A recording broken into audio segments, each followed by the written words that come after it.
Assalamualaikum students, welcome to Funds Academy with lecture number 29, 11 chapter Heat. Baba, today's topic, that is equivalence of Clausius and Calvin's statement. And Clausius and Calvin statement जी बराबरी, ॿई equivalent आहिनि, ॿई पाण में बराबरि आहिनि, okay? हाणे कहिड़े सेंस में कीअं बराबरि आहिनि? कैल्विन त चवे थो त असां बाबा परफेक्ट इंजन नथा ठाहे सघूं, माना जेका हीट सप्लाई कबी सिस्टम खे कुझु हीट सिंक में ध्यानु थियणी आहे, बक़ाया हीट मैकेनिकल वर्क में। क्लासियस चए थो ॿी स्टेटमेंट में, यानी सेकंड लॉ जी थर्मोडायनामिक्स जी ॿी स्टेटमेंट में क्लासियस चए थो त तव्हां रेफ्रिजरेटर माना ऐं जेको रेफ्रिजरेटर आहे, माना ॿिनि लफ़्ज़नि में ईअं थो चवे त तव्हां कोल्ड बॉडीअ खां हीट हार्ड बॉडीअ तरफ़ विदाउट एक्सपेंडिचर ऑफ एनर्जी नथा करे सघो। माना कोल्ड बॉडीअ खां हीट खे हार्ड बॉडीअ तरफ़ ट्रांसफर करण लाइ एनर्जीअ जो हुजणु, वर्क जो ख़र्च करणु लाज़मी आहे। ऐं ॿिए पासे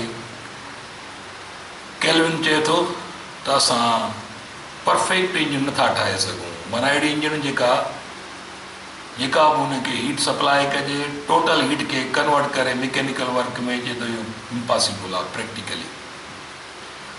पर हाणे इहे ॿई कहिड़े सेंस में नामुमकिन आहिनि, माना इक्विवेलेंट कीअं आहिनि, ठीकु आहे? त हाणे हीअ असां वटि हिकिड़ो स्कीमेटिक डायग्राम आहे। हीअ डायग्राम आहे जेको छा थो करे बाबा, हीअ डायग्राम ॾिसो, हीअ डायग्राम आहे। असां छा कयो आहे, जेको रेफ्रिजरेटर आहे, रेफ्रिजरेटर मां जेका हीट ॿाहिरि निकिरे थी, हाणे रेफ्रिजरेटर मां कोल्ड रिजर्वायर मां हीट क्यू इहा ज़ाहिरी आहे काॾे वञणी आहे, हॉट रिजर्वायर तरफ़। उन लाइ लाज़मी आहे असांखे वर्क थो खपे। पर रेफ्रिजरेटर या एसीअ मां जेका पोयां हीट निकिरे थी, उहा हीट हाणे असां कमु था आणियूं। उहा हीट काॾे था आणियूं? उहा हीट इंजन जे सोर्स लाइ था इस्तेमालु कयूं, एज़ अ सोर्स था इस्तेमालु कयूं उन हीट खे। ऐं उहा हीट वरी इंजन अहिड़ी आहे जेका, हाणे ॾिसो, हीट रेफ्रिजरेटर जी निकितल हीट मथे वई, हाणे इहा हीट वरी असां काॾे था आणियूं, इहा हीट सप्लाई था कयूं हिकु परफेक्ट इंजन खे। परफेक्ट इंजन जेका टोटल यानी अमाउंट जेको Q1 आहे उहो कन्वर्ट थो करे मैकेनिकल वर्क में। उहो मैकेनिकल वर्क असां यूज़ था कयूं रेफ्रिजरेटर खे ऑपरेट करण लाइ, त जीअं कोल्ड बॉडीअ मां हीट निकिरे हार्ड बॉडीअ तरफ़ वञे। त हाणे इहा परफेक्ट इंजन तस्वर कयो जेका असां कनेक्ट कई आहे रेफ्रिजरेटर सां।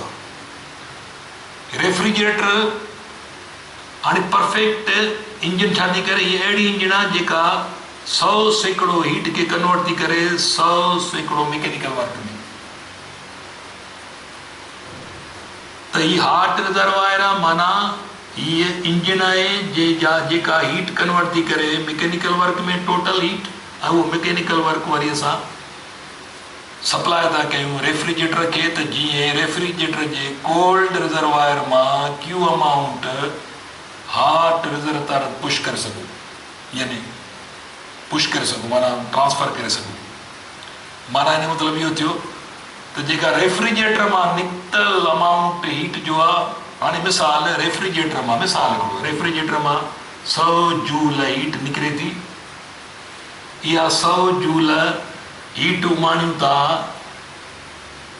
इंजन जे सोर्स में, माना कंबशन चेंबर में। उहा 100 जूल हीट उहा कन्वर्ट थी थिए 100 जूल मैकेनिकल वर्क में। ऐं उहो मैकेनिकल वर्क वरी उन जे ज़रिए असां रेफ्रिजरेटर हलायूं था, माना रेफ्रिजरेटर पंहिंजी निकितल हीट ते थो हले पियो।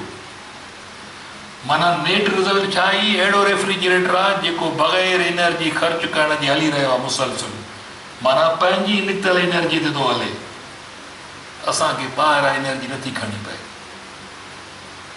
संदसि निकतल एनर्जी ते इंजन थी हले इंजन वारी अहिड़ी आहे जेका परफेक्ट आहे जेका 100% हीट खे मैकेनिकल वर्क में थी कन्वर्ट करे। हाणे हिते ॾिसो फ़र्ज़ु था कयूं जेकर असां केल्विन जी स्टेटमेंट खे ग़लति था सम्झूं। मिसाल असां वटि परफेक्ट इंजन आहे, मिसाल असां वटि अहिड़ो रेफ्रिजरेटर आहे जेको बग़ैर एनर्जी ख़र्च करण जे हली रहियो आहे, यानी एनर्जी त ख़र्च थी रही आहे पर पंहिंजी एनर्जी थो ख़र्च करे पाण ते। त नेट रिज़ल्ट आहे त हीउ अहिड़ो रेफ्रिजरेटर आहे जेको बग़ैर एनर्जी ख़र्च करण जे हली रहियो आहे, जेका क्लासिस स्टेटमेंट जी वायोलेशन आहे, भञ कड़ी आहे, कानून जे ख़िलाफ़ कमु थी रहियो आहे। वरी ॿिए पासे इंजन अहिड़ी परफेक्ट आहे जेका 100% हीट खे कन्वर्ट थी करे मैकेनिकल वर्क में, इहा बि कानून जी भञ कड़ी आहे। असां अहिड़ी इंजन ठाहे कोन था सघूं जेका 100% मैकेनिकल वर्क में हीट खे कन्वर्ट करे।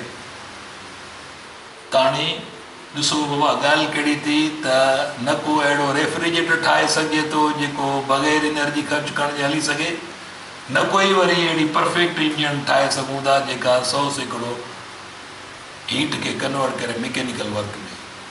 इहो इनकारी सेंस में बोथ स्टेटमेंट्स आर इक्विवेलेंट। हिते क्लासिस स्टेटमेंट फॉल्स थी साबित थिए, अहिड़ी इंजन ठाही कोन, अहिड़ो रेफ्रिजरेटर हली कोन थो सघे जेको बग़ैर एनर्जी ख़र्च करण जे हले। त जेकर क्लासिस स्टेटमेंट फॉल्स आहे त पोइ यादि रखे छॾियो त पोइ अहिड़ी इंजन उहा वरी फॉल्स थी करे, कंहिंखे हीट इंजन खे बि फॉल्स थी करे।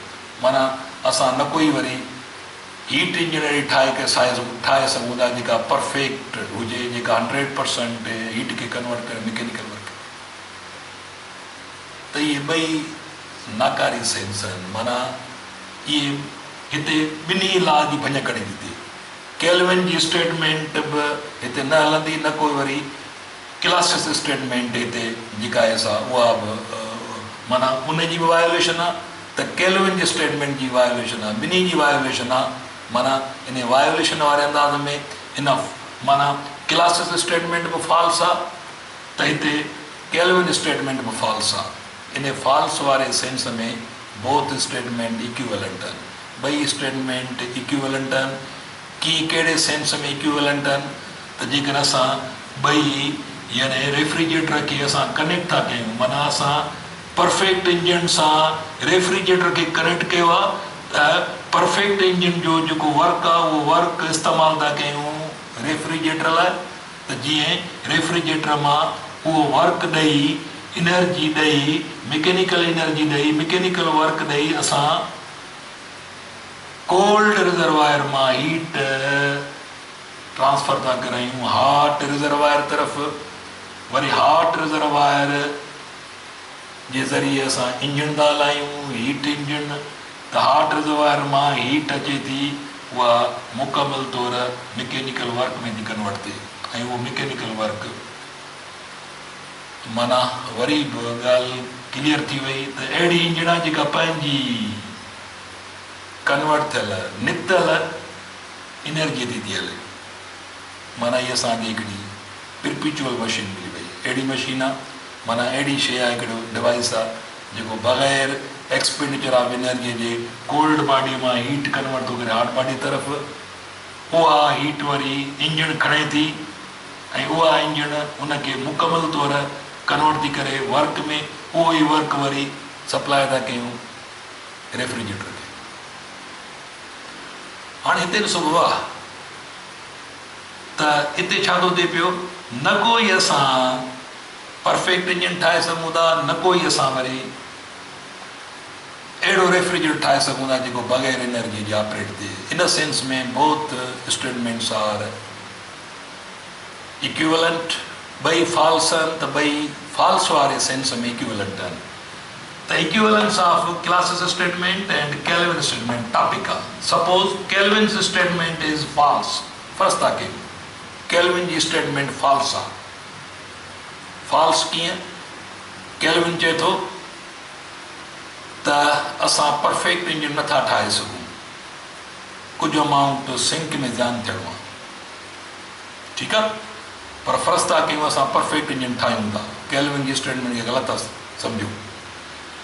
सो we can have heat engine that takes heat from, हाणे सोर्स मां हीट खणे थी इंजन हीअ जेका मुकमल तौर हुनखे कन्वर्ट थी करे मैकेनिकल वर्क में and converts it completely into mechanical. If this perfect engine is connected to refrigerator, हाणे इहा इंजन कनेक्ट कयो रेफ्रिजरेटर सां, then this work can be used, हाणे इहो वर्क इस्तेमाल था कयूं to operate refrigerator that conveys heat from cold body to hot body.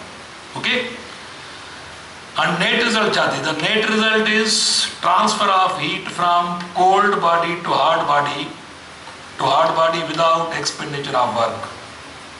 माना बग़ैर एनर्जी ख़र्च करण जे, बग़ैर वर्क जे रेफ्रिजरेटर हली रहियो आहे।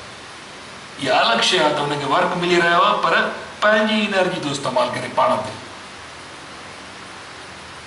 एक्सटर्नल सोर्स, एक्सटर्नल एनर्जी कान्हे का। ओके, माना तव्हांखे मुफ़्त में रेफ्रिजरेटर थो हले पियो बग़ैर एनर्जी ख़र्च करण जे।